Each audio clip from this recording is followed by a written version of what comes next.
Olá, sejam todas bem-vindas, sejam todos muito bem-vindos a mais um programa Sons do Coração. E hoje eu estou recebendo um colega meu, o Giovanni Capra. Ele vai falar com a gente sobre uma questão aí que ainda é uma doença pouco conhecida, que é a esclerose múltipla, mas vai falar também sobre projetos de vida, sobre a história de vida dele. Eu tenho a honra de receber o meu colega Giovanni Capra no programa Sons do Coração de hoje.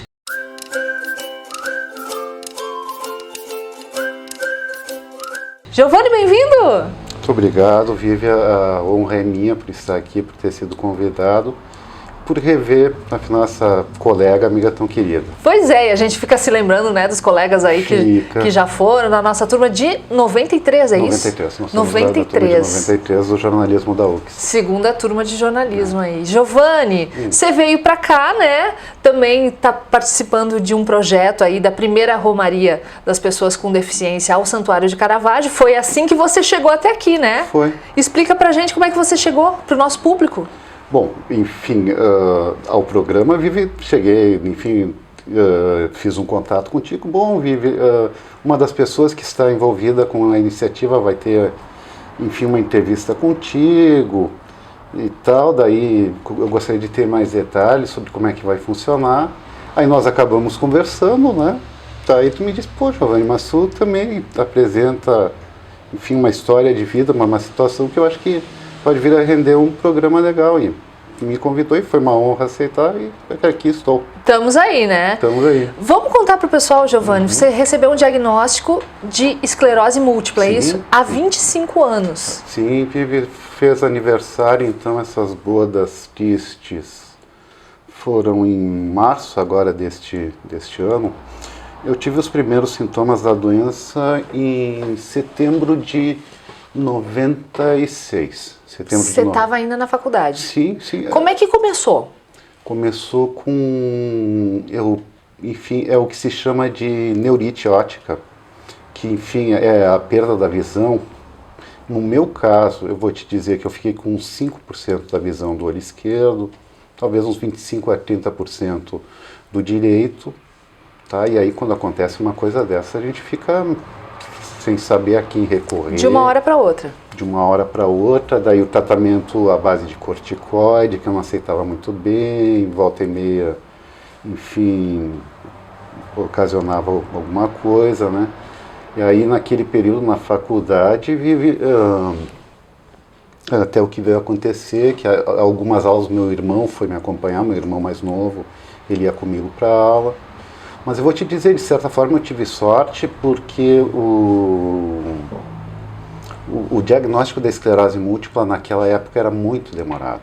E eu tive, assim, basicamente 6 meses, desde os primeiros sintomas, aí depois tive ainda outros sintomas, aí tive, daí sim, questão de internação hospitalar, porque eu não aceitava mais o corticoide, vomitava, e aí o médico dizia, não, tu tem que fazer alguma coisa, vamos fazer um soro então, porque senão corre o risco de perder a visão e tal. Foi uma questão bem complicada, até que então, no mês de março de 97, foi dado o diagnóstico, e aí, enfim, pelo menos se sabia o que era, né? E quando chegou esse diagnóstico, Giovanni, assim, de esclerose múltipla, foi um baque para você? Como é que foi? Foi, Vivi, porque imagina, se hoje ainda se pode falar de desconhecimento sobre a doença, imagina 25 anos. Quantos anos você tinha? Eu estava quando do diagnóstico, com 21.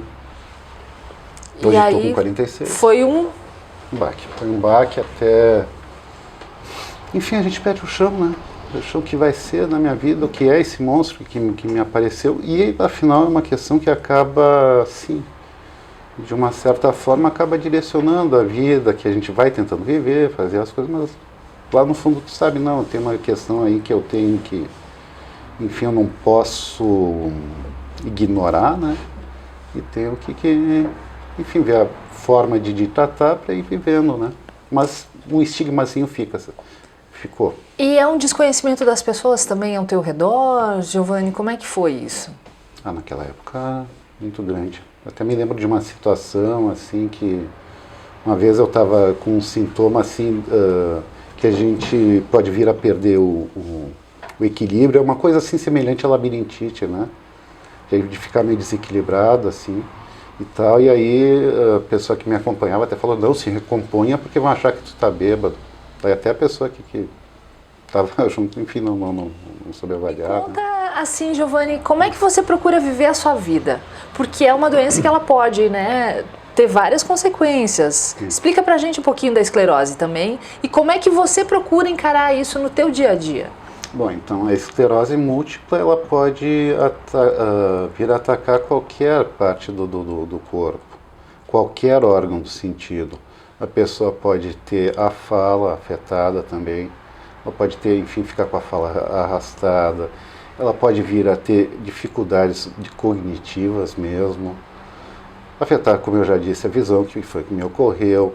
A doença pode, como com o desenvolvimento aconteceu comigo, a gente pode vir a perder força, daí ter que andar de muleta, ou em casos mais graves ela pode mesmo fazer com que a pessoa passe a usar cadeira de rodas em pouco tempo. Enfim, ela pode afetar todo o organismo. E assim, uma característica de uma forma mais comum dela é a modalidade de surto e remissão, que a pessoa daí ela tem o ataque assim dos sintomas, né? Ela pode sentir, uma coisa que foi muito comum em mim foram sempre as parestesias, que se diz que são os formigamentos, e eu tinha principalmente no abdômen. Então, eu vou te dizer que era o sintoma mais comum que eu tinha. Daí, então eu sentia assim, está começando o formigamento. Aí esperava os dias, confirmado o formigamento.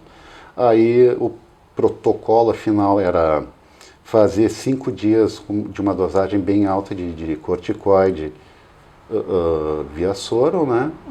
Aí se recuperava, enfim, o que havia sido afetado, se recuperava. Aí, no caso de ter a persistência dos sintomas, aí se fazia ainda um complemento, às vezes oral e tal, né? Porque a questão da doença é tentar resolver a situação para que não fiquem as sequelas, né? Porque o que vai acumulando vai gerar a sequela. Porque a esclerose múltipla não tem cura ainda. Não tem. O que eu faço, daí perguntava sobre o convívio, né? Que daí já entra nisso que tu perguntou agora. Eu tomo medicação, no caso é um imunossupressor. Sim, portanto, eu sou imunossuprimido. Tive preferência na questão da pandemia para fazer a vacinação, né? Aí eu tomo essa medicação, tomo lá as minhas vitaminas, as coisas para evitar que estado de estresse pode desencadear surtos da doença, né? Então me cuido dessa forma. Também durante a pandemia acabei parando a questão de fisioterapia, atividade física, por todas as restrições que todos vivenciamos, né? Mas enfim, a vida é isso aí, viver, saber que tem essa questão, tem isso e conviver. Buscar fazer as coisas que a gente faria, né? Você chegou a parar de trabalhar nesse período, Giovanni? No momento eu sou aposentado por invalidez. Isso já faz o que? Uns 5, 6 anos. Por conta, enfim, eu acabei não falando. Eu tenho uma dificuldade, eu perdi muito a força da perna direita. A perna basicamente eu arrasto, né? A mão direita também foi bastante afetada. O que ela preservou a mão direita é a sensibilidade térmica, sabe? Se eu preciso pegar uma coisa para ver se está quente ou fria, daí eu pego com a direita, embora para outras coisas ela não sirva muito. Aí, e a esquerda, que está melhor, que é bem melhor, embora ela também eu já tenha perdido alguma coisa da sensibilidade, a sensibilidade térmica foi bem afetada. Veja que engraçado, né? Uma mão não tem assim muita função, não consigo fazer muita coisa, mas tem sensibilidade térmica, e a outra que está melhor preservada não tem mais sensibilidade térmica. E tem também a doença, ela pode vir a afetar outras coisas, enfim, a questão do próprio trato urinário. Não tenho vergonha de falar, porque a decorrência da doença, a questão tem que fazer tratamento para bexiga, enfim, porque ela acaba sendo São afetada. várias complicações aí. Várias complicações, mas aí a questão, eu falei da parte triste da história até agora, mas o fato é que quando eu vim a ter o diagnóstico e tal, se tinha, sei lá, 2, 3 possibilidades de tratamento, e hoje são dezenas. Hoje a pessoa que vem a ter um diagnóstico de esclerose múltipla tenha inconsciência, faça o tratamento, fica certinho que a possibilidade de ter uma vida sem maiores complicações é bem grande. Giovanni, e para quem, qual é o teu conselho também, tu enquanto um comunicador também, né, para as pessoas que recebem esse diagnóstico da esclerose múltipla? Qual é que, além de seguir, né, o tratamento, qual é que seria o teu primeiro conselho, assim, nesse momento de choque, assim, do baque inicial? Não, basicamente ter em conta isso, que hoje são muitas as possibilidades, né, de tratamento, e que a medicina tem avançado de uma forma tal que eventualmente em pouco tempo nós venhamos a ter uma cura, ou que seja questão de células-tronco, né, o uso de células-tronco, para que a pessoa possa vir a recuperar se perdeu alguma função, né. Então, eu diria, hoje é muito mais tranquilo. Na época em que eu tive o diagnóstico era outra situação, conheci pessoas que tiveram o diagnóstico também um pouco antes, elas tiveram uma vida ainda mais complicada, porque daí não existia basicamente nada além do corticoide. O corticoide é um anti-inflamatório, né? Um anti-inflamatório, mas enfim, ele é muito bom no sentido de que ele tem uma ação muito efetiva no que ele se propõe, mas ele causa uma série de efeitos colaterais, né? Que não pode ser usado a longo prazo, né? Não. Assim, uma coisa, os tratamentos que eu não fiz de tão longo prazo assim, mas uma obviedade de uso de corticoide é um inchaço, a pessoa fica com a cara inchada, pode vir a ter rubor, assim, sentir calorões e tal. Sim, são várias consequências aí. Conta pra nós, Giovanni, agora você está com um trabalho novo também, à frente de uma associação de Farroupilha, né? Estou, enfim. Por conta do fato de ter as minhas limitações, enfim, ser uma pessoa com deficiência, né? Eu me aproximei da Associação Municipal de Deficientes Físicos de Farroupilha, eu acho que foi em 2018, 2019. Daí já, enfim, busquei ajudar o pessoal, atuar como conselheiro fiscal, enfim. Nos últimos 2 anos estivemos nos reunindo online por conta da pandemia, né? Mas, enfim, daí começou o ano, daí fizemos lá o processo eleitoral, e daí o pessoal, enfim... Então, Giovanni, vamos ver, se propõe a aceitar o desafio de presidir, vamos lá, vamos fazer isso. E tem sido muito gratificante mesmo, viu? Como é que está sendo isso para ti, Giovanni, representar, né, essa associação? Porque hoje em dia a gente pensa em pessoas com deficiência, seria o quê? Quem usa cadeira de rodas, muleta, que mais? Bom, as definições de pessoa com deficiência PCD. Bom, pode ser a deficiência sensorial, no caso os deficientes visuais ou os deficientes auditivos. Podemos ter a pessoa com deficiência física, né? Que daí são, afinal, as pessoas que podem ter nascido ou desenvolvido alguma limitação nos membros inferiores ou superiores. Pode ser a pessoa que se acidentou, veio a ficar, enfim, cadeirante, né?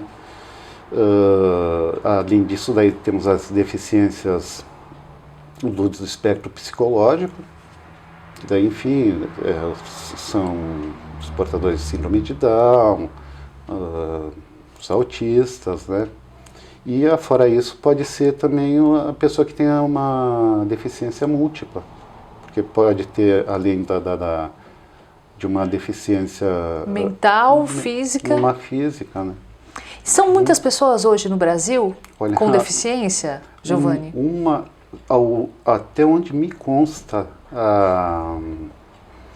a estimativa da OMS é que 25% da população mundial tem algum tipo de limitação. É um quarto da população. Das pessoas teriam limitações.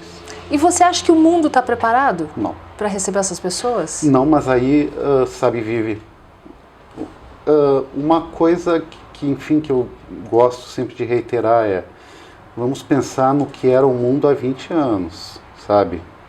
A questão de acessibilidade, de vagas especiais, de adequação dos espaços públicos, das casas, enfim. Enfim, qualquer pessoa que tenha alguma idade pode lembrar que não existia basicamente nada. Não se falava nisso, né, Giovanni? Não se falava, e de outra parte, daí também numa conversa recente, daí o pessoal estava falando, mas não se via tanta pessoa com cadeira de roda, com muletas e tal, há uns anos. Sim, mas não se via porque elas também não podiam sair de casa. Ocorria também isso. Então, o que eu quero dizer é que sim, eu diria assim que numa perspectiva de se há coisa mais feita ou por fazer, eu digo, há mais por fazer. Nós já estamos fazendo. Já tem coisas sendo feitas. Aqui em Caxias, a gente tem o exemplo do rebaixamento nas esquinas do centro, né? Poderá ter alguma crítica quanto ao angulamento de uma rampa e tal, mas enfim, as pessoas estão tomando, enfim, os órgãos públicos tomando consciência da necessidade de adequação, até porque um outro aspecto, uma outra coisa que ocorre, é que com o aumento da longevidade da população, que é um fenômeno, até onde me consta, mundial, vai ser necessário para que a sociedade, para que o mundo viva, que os espaços públicos, enfim, que as coisas tenham uma melhor acessibilidade. Com certeza. E a reivindicação de vocês, a principal, assim, da associação, Giovanni, hoje, que você preside? A gente atua muito nesse sentido de fazer o trabalho formiguinha.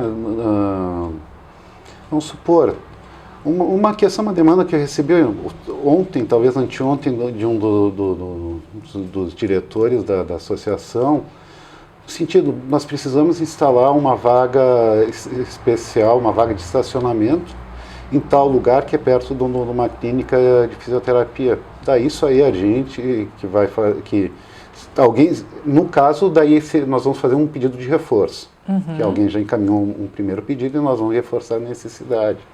Então nós agimos muito nisso, nessa questão de pedidos de colocação de rampas e tal, para essa adequação, né, dos espaços. Tem a questão também, Giovanni, da representatividade da associação, os conselhos, como é que funciona? Olha, isso é um aspecto muito importante, Vivi, porque, enfim, nós damos voz à nossa causa, a causa dos deficientes físicos, né? Por exemplo, na representação junto a órgãos, né, instâncias públicas como o Conselho Municipal de Turismo, o próprio Conselho Municipal de Direito das Pessoas com Deficiência. Aí a gente busca interagir para estar levando as nossas necessidades para o poder público. E no caso em Farroupilha nós temos um bom atendimento, um bom diálogo das diferentes administrações públicas. E a gente busca não só manter isso, mas também ampliar, né? Para a cidade ser pensada também para essas pessoas com deficiência, né? Que até um projeto nosso que acabou não andando porque um outro se sobrepôs, que a gente espera que ele vá adiante, que é no seguinte sentido: a questão de mapeamento dos locais de acordo com o seu nível de acessibilidade. Porque um cadeirante, antes de sair de casa, ele precisa saber, quando eu for no tal lugar, ele vai ter portas pelas quais eu possa passar, ele vai ter um banheiro no qual eu possa entrar, ele vai ter a rampa, sabe? Esse tipo de informação é determinante para que o cadeirante, antes de um movimento, antes de sair de casa, ele se direcione e sabe o que vai fazer. E aí, então, nós estivemos num primeiro momento lá, acho que foi ainda final de 2019, vendo sobre a possibilidade de implantação de um sistema que, enfim, previa um aplicativo com as informações a respeito, que é um projeto que é desenvolvido em São Paulo. Daí isso aí esteve meio parado no período de pandemia, mas só que logo depois surgiu um projeto de o Estado vir a implementar um selo de acessibilidade. Que legal, Giovanni, porque essas pessoas também são consumidoras, né? E potencial, né? Em potencial. Me conta uma coisa, eu quero saber como é que tu trabalha a tua espiritualidade, no que tu acredita, como é que é o Giovanni, assim, nesse lado? Eu vou te dizer, eu estou, no momento, um católico com profundos aspectos agnósticos. Enfim, que sabe que existe alguma coisa, mas não sabe especificamente o que. Energia, enfim. E em outra parte, em outros momentos da vida, eu sou o agnóstico com uma profunda formação católica. Enfim, eu transito entre os dois. O que você gosta de fazer para ficar bem, Giovanni? Para ficar feliz? O que te deixa feliz? Olha, o que eu gostava mesmo, eu já mencionei, é uma coisa, é um exercício zen para quem gosta de música, gosta de tocar, era tocar. Porque quando tu está tocando é uma entrega, uma coisa assim tão... Tu tá ali, tu não tá mais em nenhum... A tua mente não existe em nenhum outro espaço que não aquele em que tu tá quando tu tá executando um instrumento musical. E aí hoje tem essa limitação da mão que não me permite fazer muito. Alguma coisinha eu toco, né? Mas perfeccionismo exige mais. Mas... E fora isso, Vivi, uma coisa que eu gosto, tomar um vinhozinho. O vinho. O vinho, que enfim, eu trabalhei muito tempo com esse aspecto enfim, com a cadeia produtiva do vinho, fazendo comunicação. Cheguei até a formação como sommelier, enfim, não apliquei, não vim a trabalhar como sommelier, mas formação tenho, sabe? Então é uma coisa que... assim, eu quero me proporcionar alguma coisa legal, vou lá, tomo meu vinho, faço uma escolha, estou sempre muito ligado no... Que legal! Giovanni, e conta para nós a tua dica de livro de hoje aí, que você trouxe pra gente. Enfim, eu vou confessar que, olha, não estou muito leitor, mas também já li bastante na vida, sabe? Já lia muito antes até de entrar na faculdade, aí sim eu lia mesmo. Mas, enfim, o que eu trouxe aqui... que daí me foi permitido fazer uma colinha, né? Sim, né? A gente vai te deixar, Enfim, vai dar uma chance. Horizonte Perdido, de James Hilton. Ele é um livro, enfim, escrito até onde me consta no começo dos anos 30, depois até virou filme, feito por um tio meu que se chama Frank Capra. Opa! Nossa, não sabia que tu tinha esse tio tão famoso. Não. Ele tava lá e... Enfim, como é que é o lugar mesmo onde se fazem os filmes? Meu Deus. Hollywood? Ele estava lá em Hollywood e a gente estava aqui na colônia, né? Sim. Mas, enfim. E a questão sobre o porquê de eu ter trazido esse livro é que enfim, ele proporciona um exercício introspectivo, sabe? Tu vai ler, ele vai gerar uma reflexão. Obrigatoriamente, a pessoa, enfim, vai pegar esse livro, ela vai parar para refletir, porque a história que é contada é de um grupo que sofre um acidente de avião no Tibete, e aí eles acabam sendo conduzidos a Shangri-La, que no fim, enfim, seria um paraíso, tá? Um lugar fabuloso, enfim, um mosteiro, né, nas montanhas. Não, a gente não está falando da praia daqui, do litoral norte. Mas a minha suposição é que eles tenham copiado o nome, porque, enfim, Shangri-La como um referencial de beleza de uma cidade, né? Mas aí, enfim, eles chegam nesse lugar e aí um dos que seria o líder do grupo, que era um cara que tinha sido, enfim, funcionário da coroa britânica, que é um homem introspectivo, inteligente e tal. Ele vai convivendo com os monges, vai vendo o que tem de bonito naquele lugar, e aí ele se depara, dado momento, com escolhas, né? Escolhas no sentido, fico nesse lugar que eu tanto almejei, me parece tão lindo, tão perfeito, ou volto para o mundo? E aí, enfim, quando tu pensa aí, coloca as escolhas que às vezes se põem a nós, né? Com certeza. Bem legal, muito interessante. Gostei da tua dica. Horizonte Perdido. Vou pegar esse título para brincar um pouco contigo no sentido, Giovanni, quando você descobriu a esclerose múltipla, foi um horizonte perdido para você ou outros horizontes se abriram de verdade? No primeiro momento foi horizonte perdido.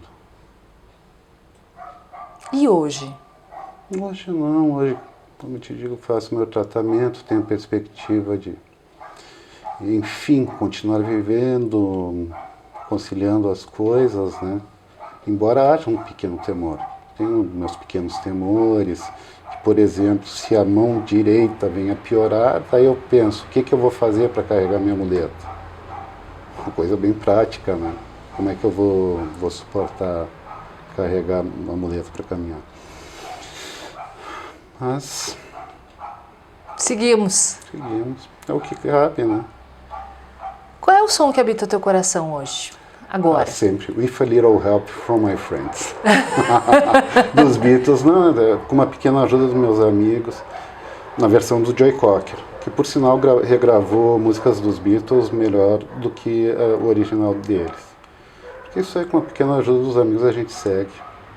Segue o baile. Segue. Ah, que bom. Giovanni, que bom poder falar contigo também, ouvir a tua história.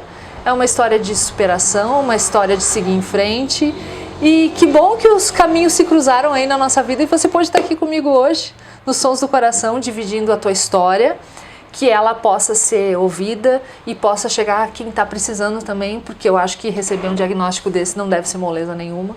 E todos nós temos os nossos temores, né? E a gente segue em frente com eles.